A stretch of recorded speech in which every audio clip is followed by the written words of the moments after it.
Boa noite a todos. Boa noite. Continuamos o nosso estudo do livro do Gênesis, começo do capítulo 9. O que vimos no encontro passado, o fim do dilúvio. A água torrencial, os abismos do céu e da terra foram abertos, as torrentes recorreram, foram muitos dias de chuva, água abundante, toda a face da terra foi inundada. Depois de um certo tempo, as águas baixaram. Noé, para se certificar da existência ou não de vida, solta um corvo, depois uma pomba.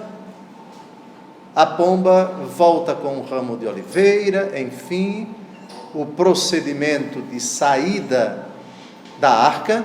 Os animais, Noé, sua esposa, seus 3 filhos, suas esposas, o sacrifício com os animais, alguns dos quais descritos como puros, Gênesis capítulo 7, versículo 2, de todos os animais puros tomarás 7 casais, machos e fêmeas, e de todos os animais impuros tomarás um casal, macho e fêmea, etc. Os que são imolados, os animais puros. O holocausto ao Senhor é realizado sobre o altar. Vejam Gênesis 8, versículo 20. Primeira providência, render graças a Deus, louvar o Senhor, glorificar o seu nome. A palavra holocausto, vocês sabem qual é o significado. Fala-se de holocausto nazista, fala-se de... Holocausto é uma expressão, na verdade, religiosa. Holocausto é uma vítima que é consumida pelo fogo. A expressão faz sentido quando se trata de eliminar, apropriada para descrever essa tragédia, essa monstruosidade, essa página tristíssima da história da humanidade. Judeus, a grande maioria, judeus, as vítimas que foram queimadas nos fornos dos campos de concentração. Holocausto, expressão que já aparece em Gênesis capítulo 8, versículo 20. As vítimas eram os animais puros, consumidos, sacrificados e queimados. Não somente sacrificados, mas queimados. Esse é o sentido da palavra holocausto. Bem, agora vamos à continuação do relato, Gênesis capítulo 9, versículo 1 e seguintes. Deus abençoou Noé e seus filhos. Sede fecundos, disse-lhes ele, multiplicai-vos e enchei a terra. Essa expressão, ela é muito parecida com aquela descrita no capítulo 1 do Gênesis, versículos de 28 em diante. Com pequenas variantes, com algumas pouquíssimas omissões, leiamos Gênesis capítulo 1, versículo 28, depois que Deus cria Adão e de sua costela Eva, Deus os abençoou. Frutificai, disse ele, e multiplicai-vos, enchei a terra e submetei-a, dominai sobre os peixes do mar, sobre as aves dos céus e sobre todos os animais que se arrastam sobre a terra. Bem, a expressão é muito parecida, sede fecundos, disse-lhes ele, multiplicai-vos e enchei a terra. Agora, uma frase surpreendente: vós sereis objeto de temor e de espanto para todo animal da terra, toda ave do céu, tudo que se arrasta sobre o solo e todos os peixes do mar. Eles vos serão entregues nas mãos. Ora, mas por que isto? Essa frase é inédita. Quando Deus, lá em Gênesis capítulo 1, versículo 29, disse, enchei, povoai e submetei a terra, não havia hostilidade entre os animais e o homem. Agora, hostilidade. A hostilidade que existia foi, no capítulo 3, entre o homem e a mulher. Doravante a relação conjugal seria conflitante, os instintos da mulher a jogariam para cima do homem, o homem a oprimiria, e também a terra se tornaria hostil ao homem e à mulher. O homem precisará trabalhar com o suor do seu rosto para tirar o sustento da terra, e esse sustento vai ser sofrido. A terra daria sim o fruto para alimentar o homem, mas com muita dificuldade. Mas agora são os animais. Os animais diante do homem e da mulher ficarão atemorizados, ficarão espantados, ficarão apavorados, se quisermos usar esta expressão. Eles vos são entregues nas mãos. Mas lá, quando Deus disse no capítulo 1, enchei, povoai e submetei a terra, eles já não estavam sujeitos? Só que agora há uma diferença. Vamos dar uma olhada na ordem do Senhor Deus para alimentar o homem. O homem, antes do pecado, podia se alimentar de quê? Quem lembra? Somente de ervas. Somente dos vegetais. Vamos dar uma olhada em Gênesis capítulo 1, versículos de 29 a 30. Deus disse, 29 a 30, eis que eu vos dou a erva que dá semente sobre a terra, e todas as árvores frutíferas que contêm em si mesmas a sua semente, para que vos sirvam de alimento. Vejam, o Senhor Deus não considera os animais aqui como alimento para o homem. No princípio, se é que podemos dizer, o homem era vegetariano. Agora, por favor, para nós compreendermos, volte a Gênesis capítulo 9, versículo 2, porque todo animal da terra, toda ave do céu, e tudo que se arrasta sobre o solo, e todos os peixes do mar, vão ficar atemorizados, vão ter medo do homem, vão ter espanto do homem. Aqui nós já estamos na história sob a égide do pecado. A relação do homem com relação a todas as criaturas será uma relação conflitante, uma relação difícil. Só que agora o homem vai também se alimentar dos animais. A explicação para o fato do temor e do espanto dos animais com relação ao homem está no versículo 3. Tudo o que se move e vive vos servirá de alimento. Eu vos dou tudo isto, como vos dei a erva verde. E é lógico que o animal, sabendo que vai morrer, se apavora.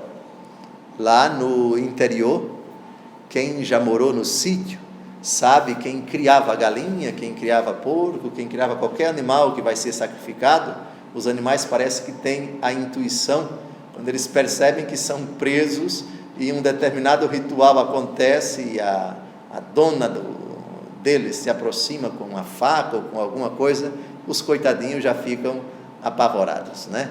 Parece que eles têm a intuição, eles desconfiam que vão morrer, ficam atemorizados. E não apenas esses, mas também os animaizinhos que não são ordinariamente utilizados como alimento, o destrato dos animais, o maltrato, os maus tratos dos animais, não é?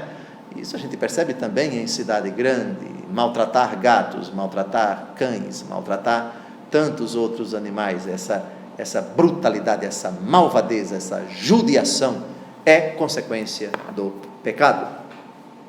Bem, quem pode lembrar, todo mundo lembra, quem pode dizer uma frase do Antigo Testamento onde nós encontramos uma ordem do Senhor Deus para matar e comer animais, só animais. Já vimos esse texto umas 500 vezes com exagero e tudo. No livro dos Atos dos Apóstolos, São Pedro está na casa de um centurião, Cornélio, e lá ele tem essa visão. Vamos ao texto, somente para recordar, o centurião Cornélio, Atos dos Apóstolos, capítulo 10, versículos de 9 a 15. No dia seguinte, enquanto estavam em viagem e se aproximavam da cidade pelo meio-dia, Pedro subiu ao terraço da casa para fazer oração. Então, como sentisse fome, quis comer. Mas enquanto lhe preparavam, caiu em êxtase. Viu o céu aberto e descer uma coisa parecida com uma grande toalha que baixava do céu à terra, segura pelas 4 pontas. Nela havia de todos os quadrúpedes, dos répteis da terra e das aves do céu. Uma voz lhe falou: levanta-te, Pedro, mata e come. Gravem os 2 verbos, mata e come. Disse Pedro: de modo algum, Senhor, porque nunca comi coisa alguma profana e impura. Esta voz lhe falou pela 2ª vez: o que Deus purificou, não chames tu de impuro. Isso se repetiu 3 vezes, e logo a toalha foi recolhida ao céu. Essa passagem, com aquela outra de Marcos capítulo 7, na qual o Senhor declara puros todos os alimentos. O capítulo 7 é muito importante, do Evangelho segundo Marcos. As tradições inseridas pelos judeus, absurdas até, ao ponto de tornar a palavra de Deus inválida. O ser humano é uma desgraça, ele é capaz de interpretar de forma tão minuciosa a Bíblia, que torna a Bíblia um absurdo. Obedecer à Bíblia se torna pecado para eles. Lembram a questão do Corban? No capítulo 7, no mesmo capítulo 7, abram a Bíblia, por favor, no capítulo 7 do Evangelho segundo Marcos, que nós temos essa coisa esdrúxula, de inventar. Marcos capítulo 7, multiplicar ou interpretar, multiplicando, criando subterfúgios, regras de interpretação para tornar a palavra de Deus impraticável, para eximir as pessoas de cumprir o que está na Escritura. E aqui, cuidado, caríssimos internautas, porque vamos tratar daqui a pouco de uma questão que é um cavalo de batalha de algumas denominações, eu não digo cristãs, mas algumas seitas, eu não vou citar o nome delas. Algumas seitas que se apegam a essa questão: não comer sangue, nem fazer transfusão de sangue.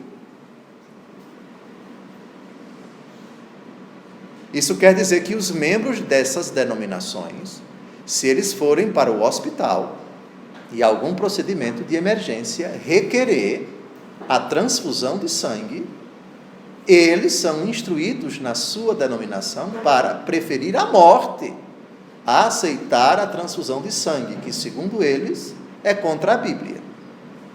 Transfusão de sangue é um procedimento na história da humanidade relativamente recente. No tempo em que a Bíblia foi escrita, não havia esse procedimento de transfusão de sangue. Isso é coisa na história da humanidade bem recente. Uma coisa é a Escritura, outra coisa é a interpretação que se faz da Escritura. Mas vamos ao texto, Marcos 7, de 5 em diante. Os fariseus e os escribas perguntaram-lhe: por que não andam os teus discípulos conforme a tradição dos antigos, mas comem o pão com as mãos impuras?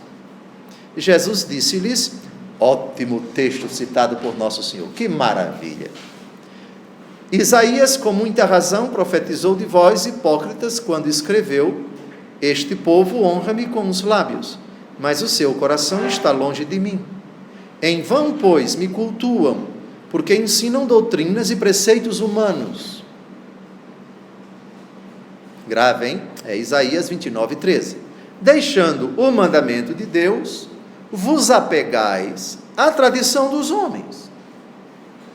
E Jesus acrescentou: na realidade, invalidais o mandamento de Deus para estabelecer a vossa tradição.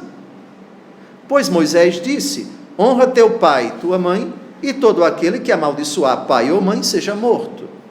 Vós, porém, dizeis: se alguém disser ao pai ou à mãe, qualquer coisa que de minha parte te pudesse ser útil é corbã, isto é, oferta, já não lhe deixais fazer coisa alguma a favor de seu pai ou de sua mãe, anulando a palavra de Deus por vossa tradição, que vós vos transmitistes, e fazeis ainda muitas coisas semelhantes. Intervalo aqui no texto que ainda não acabou. Os fariseus, desculpe a expressão, para extorquir dinheiro dos judeus, sabendo que tem esse mandamento, honrar pai e mãe, e que é obrigação do filho sustentar o pai, a mãe, ajudá-los na velhice, ter despesa com eles, para a manutenção deles, estão velhos, enfermos, enfim, é a obrigação natural dos filhos. Então, os fariseus chegaram ao cúmulo: olha, veja bem, certo, tudo bem, é pai, é mãe, agora esse dinheiro seu, se você disser é corbã, ou seja, está consagrado a Deus, você não tem mais obrigação de cuidar do seu pai e da sua mãe, não. Basta você dizer é corbã, que a prioridade é a casa de Deus. Mas que absurdo! Então a prioridade é o culto, a prioridade é o templo. Não aqui no Brasil, porque no Brasil não existe desses embusteiros criminosos, mas em algum lugar do mundo foi flagrado está no YouTube isso, um determinado pastor exigindo que você passasse agora a casa, o carro, talão de cheque, se for o caso, o cartão de crédito agora, e voltar para casa sozinho, a pé, porque Deus é bom e vai dar a você, desde que você dê com amor para a casa de Deus. Merecia cadeia um cidadão desse. Infelizmente, a prática do corbã, denunciada por Jesus, não acabou não. Criar mandamentos, normas, em cima da Bíblia, a ponto de invalidar a própria Bíblia. Por favor, de novo, o versículo 13: e fazeis ainda muitas coisas semelhantes. Cuidado com interpretações, com normas, com preceitos, multiplicados ao longo do tempo, que chegam ao cúmulo de tornar a palavra de Deus algo inócuo. Quando você sobrepõe uma norma puramente humana em detrimento da norma divina, a palavra de Deus está acima de qualquer norma humana. Continua, versículo 14: tendo chamado de novo a turba, dizia-lhes: ouvi-me todos e entendei, nada há fora do homem que entrando nele o possa manchar. Atentos, gravem aí, nada, isso inclui sangue também, A bom entendedor, meia palavra basta. E continua: quando deixou o povo e entrou em casa, os seus discípulos perguntaram-lhe acerca da parábola. Respondeu-lhes: sois também vós assim ignorantes? Não compreendeis que tudo o que de fora entra no homem não o pode tornar impuro, porque não lhe entra no coração, mas vai ao ventre e dali segue sua lei natural? Agora vem uma frase que eu já pedi milhões de vezes, com exagero e tudo, para vocês sublinharem: assim ele declarava puros todos os alimentos, e acrescentava, o que vem agora também é de grande importância: ora, o que sai do homem, isso é que mancha o homem, porque é do interior do coração dos homens que procedem os maus pensamentos, devassidões, roubos, assassinatos, adultérios, cobiças, perversidades, fraudes, desonestidade, inveja, difamação, orgulho e insensatez. Todos esses vícios procedem de dentro e tornam impuro o homem. A respeito do sangue, ainda nós não chegamos lá, mas já estamos praticamente bem em cima, viu? Gênesis, capítulo 9, versículo 3. Tudo que se move e vive vos servirá de alimento, eu vos dou tudo isto como vos dei a erva verde. Então, quando chegarmos neste assunto aqui, é muito importante lembrar Atos capítulo 10 e Marcos capítulo 7, perfeitamente. Tem mais outros textos, mas esses são os clássicos, são os textos mais importantes, está bem? Agora, atenção, se o homem está autorizado a comer de todos os animais, vejam, tudo o que se move no céu e na terra.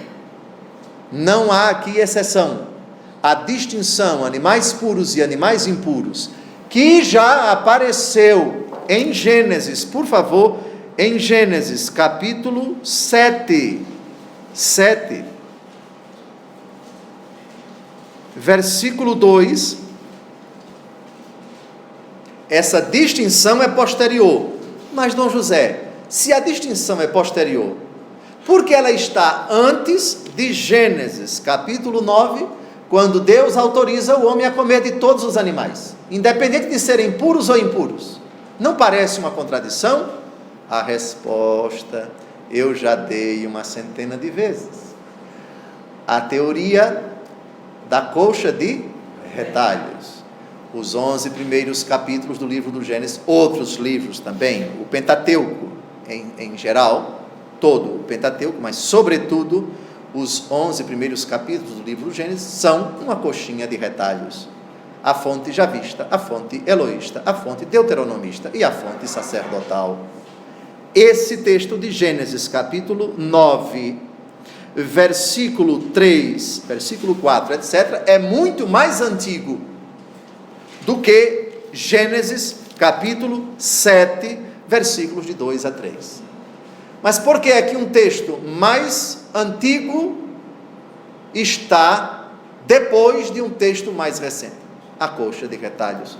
Não vamos mais explicar isto. Agora vai entrar uma cláusula, vai entrar uma restrição. Se Deus autoriza o homem a comer de todos os animais, uma coisa ele não poderá comer. Versículo 4: somente não comereis carne com a sua alma, ou seja, com o seu sangue. Aqui nós estamos numa época bem remota, bem antiga, bem primitiva da história da revelação judaico-cristã. Estamos no começo da compreensão do povo hebreu acerca de Deus, do universo, do mundo e do próprio homem. A noção espiritualizada que nós temos da alma humana no Novo Testamento é muito diferente da concepção da alma humana do Antigo Testamento.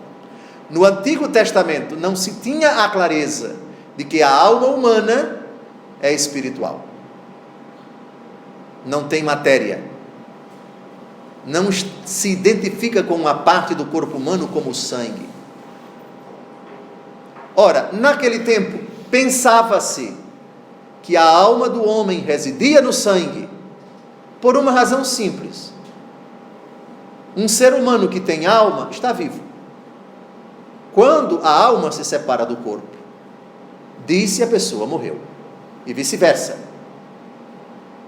Ora, quando a pessoa morre, a alma se desliga do corpo, e já não se fala mais de pessoa morta, fala do corpo. Onde está fulano? Não se diz está fulano se ele já morreu. Onde está o corpo de fulano? Porque a alma não está mais ali. Vamos, por favor, ao livro, a carta de São Paulo aos Filipenses. Filipenses, capítulo 1. Esse texto é clássico para mostrar que o homem é um composto substancial de corpo e alma, de matéria e de espírito. E que com a morte, o que é que ocorre? A alma se desprende do corpo. A alma se afasta do corpo e se apresenta diante de Deus para ser julgada. Essa concepção do Novo Testamento é muito diferente da concepção de alma do Antigo Testamento, quando se pensava que a alma era o sangue da pessoa, por uma razão simples. Se você tem uma hemorragia, perde sangue, você acaba morrendo.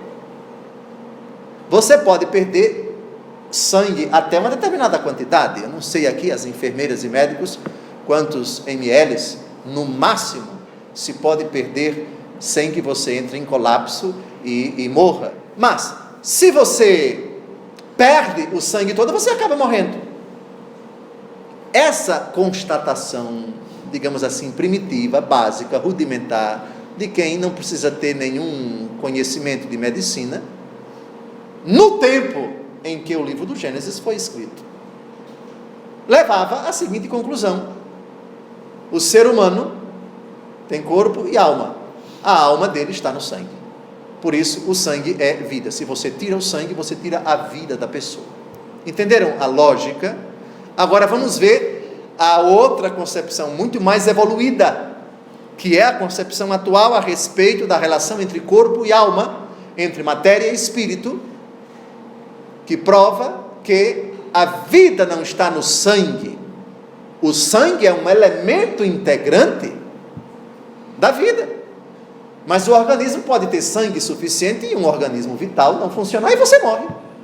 Ou seja, tem sangue, mas aquele órgão vital, vamos pensar quais os órgãos vitais, o sistema nervoso central é um órgão vital, o coração é um órgão vital, os 2 rins são órgãos vitais, os pulmões são órgãos vitais, enfim, para não citar outros, esses são os mais importantes. Então, mesmo com sangue, se os órgãos vitais não funcionam, você morre.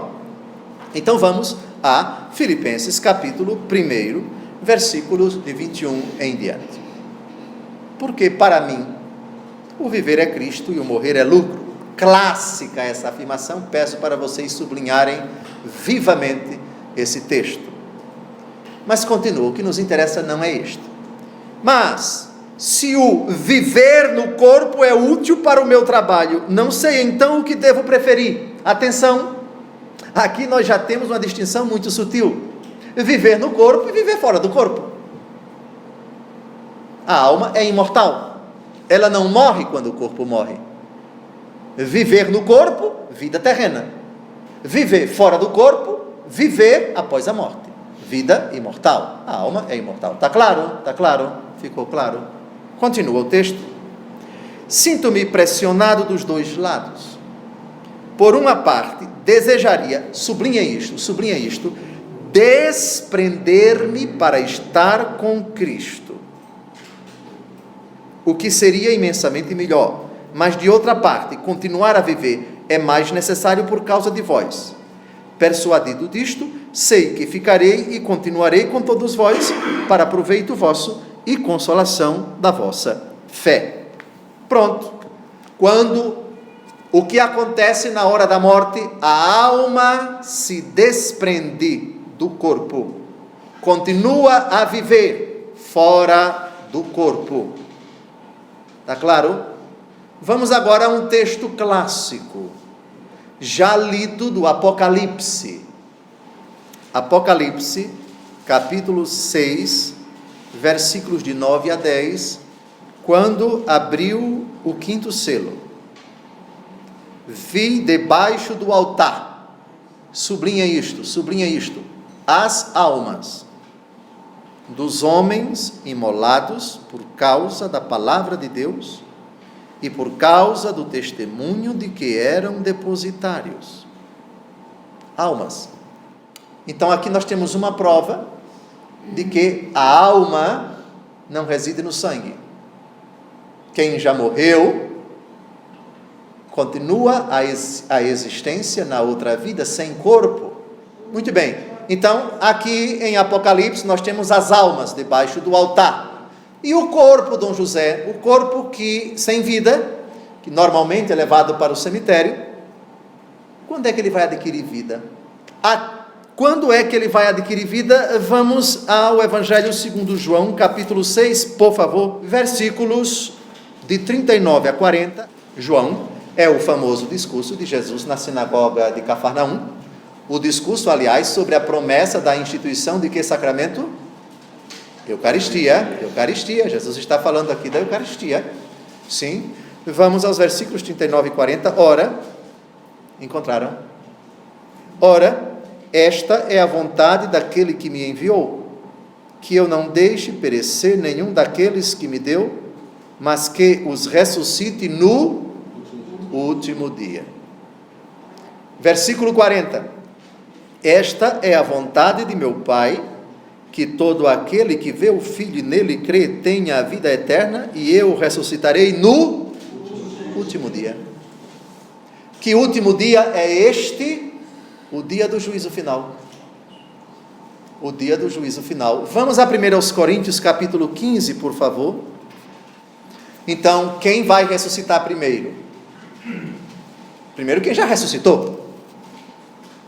Então, pergunto a vocês, quem já ressuscitou?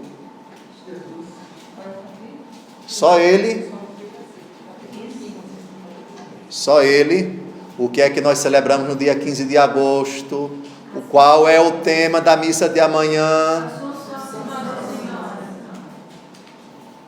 Ele e sua Santíssima Mãe. Seu corpo não conheceu o pecado. A alma do Senhor não conheceu o pecado. Não podia conhecer a corrupção. O seu Filho puro, santo, imaculado, por não conhecer o pecado, a ele não se aplicou a sentença do Senhor Deus a Adão e Eva: lembra-te que és pó e ao pó haverás de voltar. Isso não se aplica a Jesus. Jesus é santo, não conheceu o pecado. A corrupção da carne, o apodrecimento da carne é consequência do pecado. Jesus morreu não por ter cometido pecado, mas assumiu a carne humana e cravou no madeiro os nossos pecados para nos libertar do poder da morte, do poder do demônio, do poder da corrupção. Ressuscitou. Sua Mãe Santíssima não conheceu o pecado.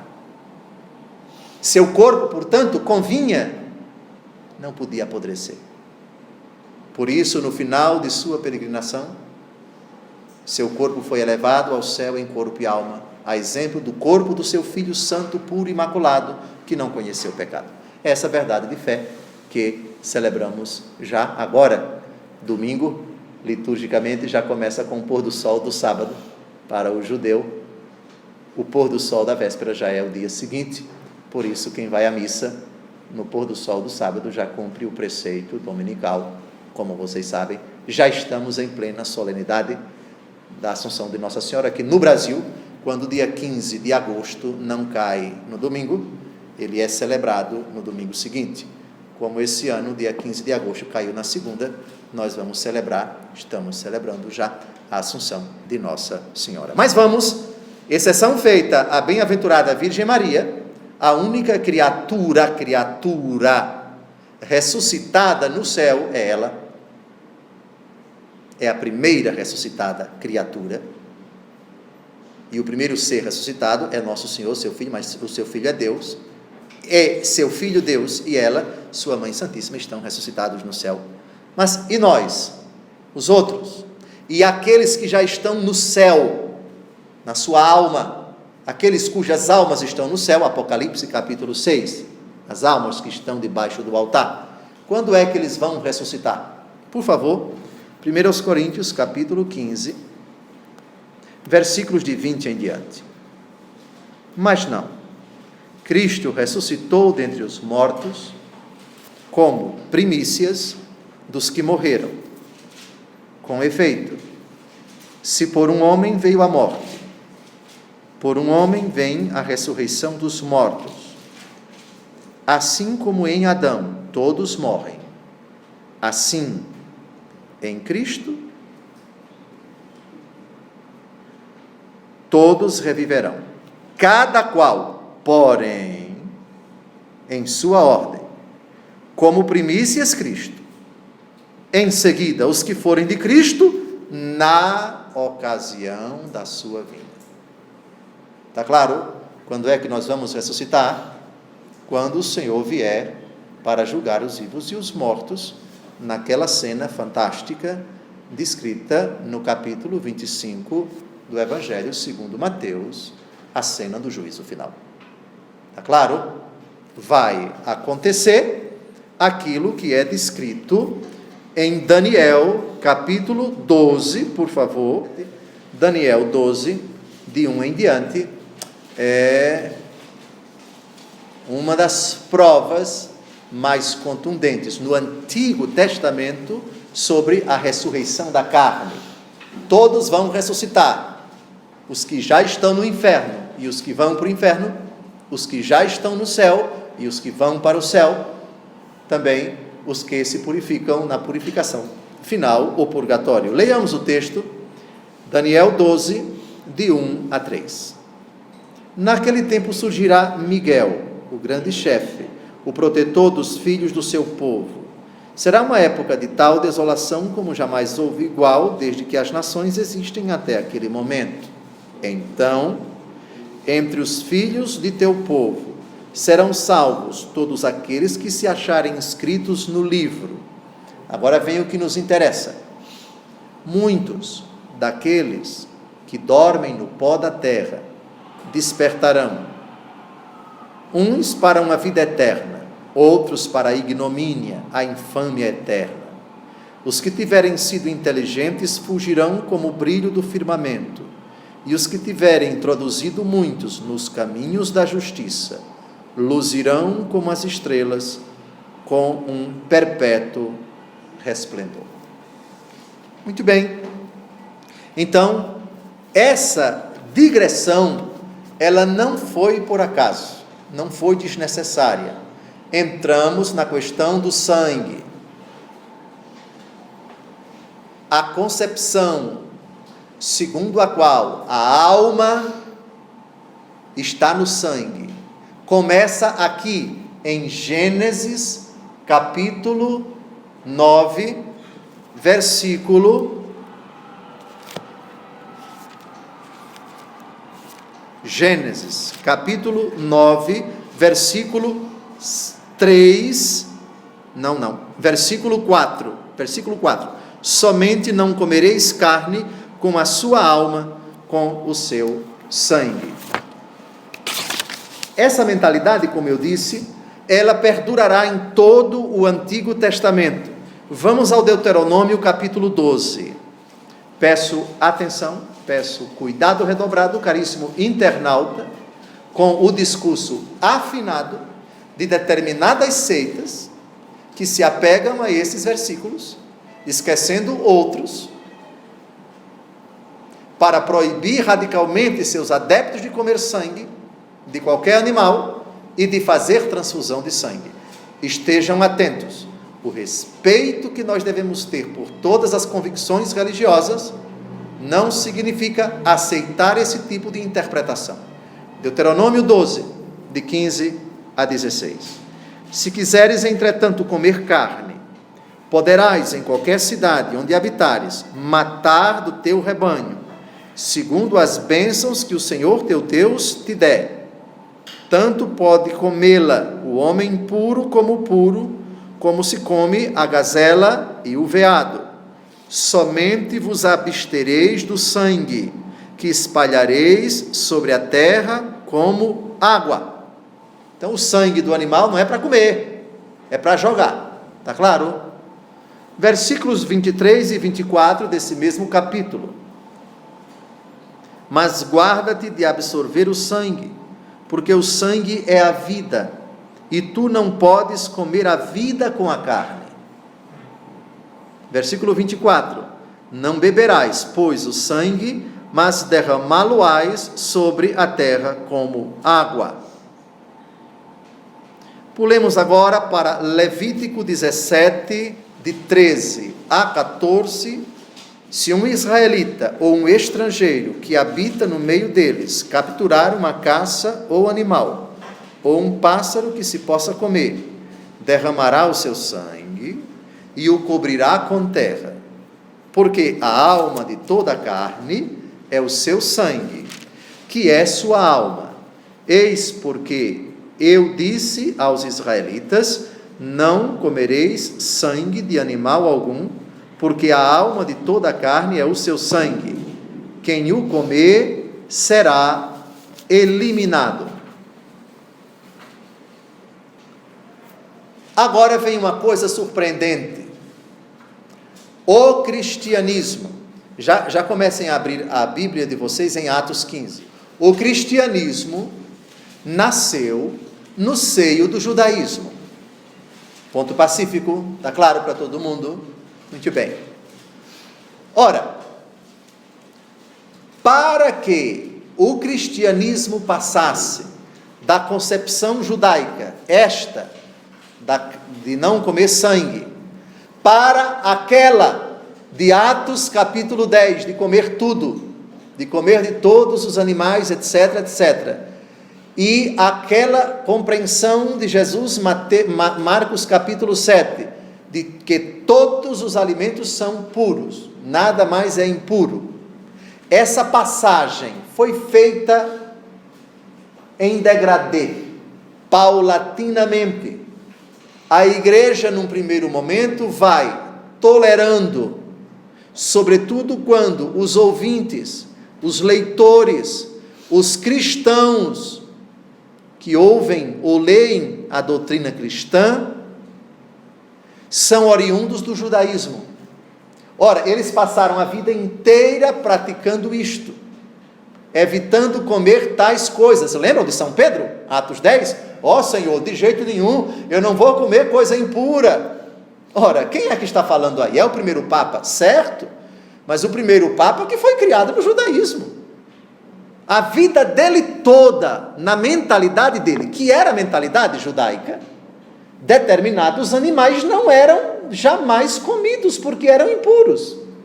Então essa passagem do judaísmo para o cristianismo não foi feita abruptamente. Num primeiro momento, essa mentalidade foi tolerada, para depois os cristãos compreenderem que isso estava superado. Eu fiz essa digressão para a gente compreender agora Atos 15, de 20 a 21 e de 28 a 29. Atos 15, vamos ler a partir do versículo 19. Por isso julgo que não se devem inquietar os que dentre os gentios se convertem a Deus. Vejam, havia cristãos convertidos do judaísmo e convertidos do paganismo. Os convertidos do paganismo eram gentios. Mas que se lhes escreva somente que se abstenham das carnes oferecidas aos ídolos, da impureza, das carnes sufocadas e do sangue. Pois Moisés, desde muitas gerações, tem em cada cidade seus pregadores, pois que é lido nas sinagogas todos os sábados. Pulemos agora para os versículos 28 e 29. Com efeito, pareceu bem ao Espírito Santo e a nós, não vos impor outro peso além do seguinte indispensável, que vos abstenhais das carnes sacrificadas aos ídolos, do sangue, da carne sufocada e da impureza. Dessas coisas fareis bem de vos guardar conscienciosamente a Deus. O que provocou esse concílio, chamado de Concílio de Jerusalém, uma reunião da igreja, porque alguns dentre os judeus convertidos ao cristianismo andavam pregando: se vocês não observarem a lei de Moisés, vocês não poderão se salvar. São Paulo protestou e disse que se a lei de Moisés justifica, então Jesus Cristo morreu em vão, a graça dele não valeu nada. E essa disputa motivou essa convocação. Todo mundo sobe para Jerusalém para discutir a questão, e lá prevalece o pensamento de Paulo, não é?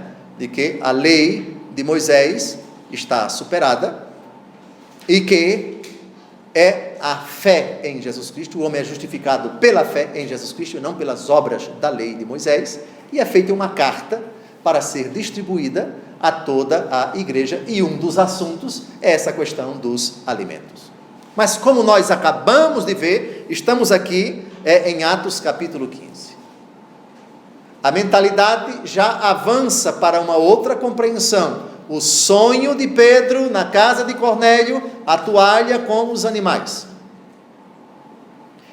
E qual é o texto mais clássico para colocar definitivamente a questão do sangue dos animais no seu devido lugar, como norma transitória, como norma passageira, que dá lugar a uma outra norma definitiva?